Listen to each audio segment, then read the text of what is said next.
Irene Weisner, and I guess I'm a weaver and a spinner and a basket maker and have been for more than 50 years. Well, I used to take classes when they first opened, and then I was asked if I would teach a tapestry class, and then after that a weaving class and a spinning class, and then I asked to start to teach basketry classes because they're weaving related as well. I don't know, teaching many people how to weave, teaching children, having those children follow through and want to do it when they were adults has always pleased me.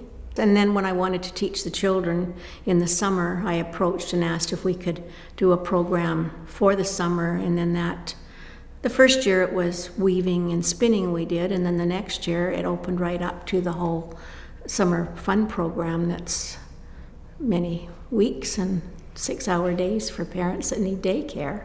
Well, it's allowed me to do what I enjoy doing. I always said I'm not working, I'm playing. I'm getting to do what I want to be doing. And I just really enjoyed teaching people and getting them keen on what I was keen on. I had exhibits. Did artist in the out in the schools as well. I did some large 6-month tapestries with children in the school system, and I really preferred to teach. I didn't really want to be out there selling, weaving, or exhibiting. So if I did exhibit, it was with group exhibits.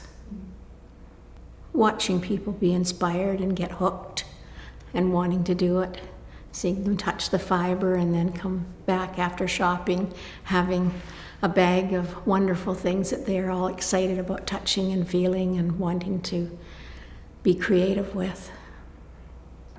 Oh, many. I made a point to stay in touch with all my students, and I know some of them still from when I first started teaching. So always I've kept in touch with people, and then because we're having groups forming because of the teaching, I would encourage them all to join the groups so that we did continue to have contact, and for everybody to continue to be learning and remembering to do it and not putting it aside and not doing their crafts. Certainly, all the teachers that have been teaching at Plastisars, because I prodded them to start to teach, and then some of the young people that I taught went on to be teachers themselves and be teaching that way. I love that. I come into Plastisar, there's always a friendly hello, and it's very welcoming and encouraging, and that being able to come here and the community groups that are here, that we are able to have a space to come to be able to continue enjoying our craft and getting together as a group. So there's quite a few groups that I come back for: the Coquitlam Weavers, the Dye Pot Club, now the basketry group come. So there's many groups. And I also love coming because my grandchildren have all come here for Mr. I and for their activities. So I have enjoyed coming for the alternate things that I wasn't doing as well. Well, I've always enjoyed learning. So for me, I learned as much as my students over the years because I was always challenging myself to learn more, because I would, of course, each year go for a couple of weeks to the States to learn things. I wanted to share that as well.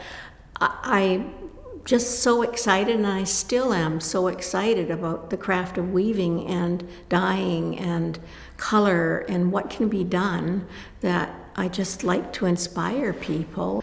I would have mums that didn't have a lot of time with preschool-aged children, and I set them up to buddy with each other so that they would have a day to weave at home, and their child went to the other parent and child and set up sort of a little daycare between the two of them, so they each had a day on their own too. And those buddy systems have lasted. They're long-time buddies now. And I just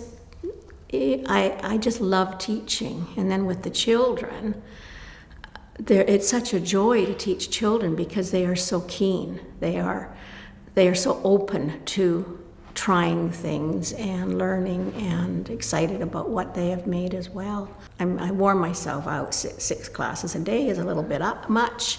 And then, teaching, I did all the tech work as well. And I guess they hired 6 people when I retired for myself. So I think maybe I was doing a bit much.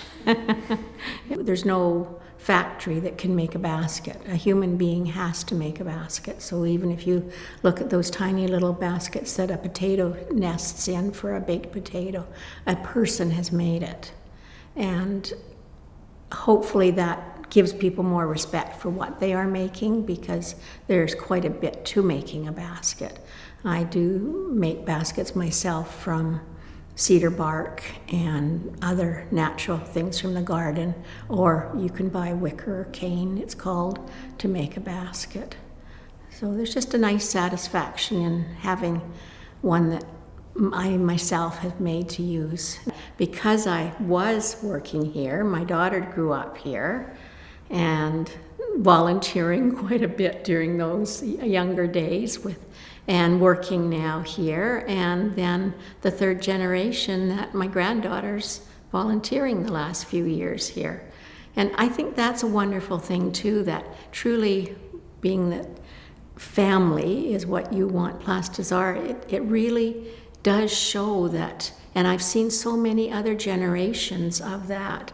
I still see Debbie at the toy store and ask about her children, and her son is teaching music here. And there's so many family groups that you see that the children have.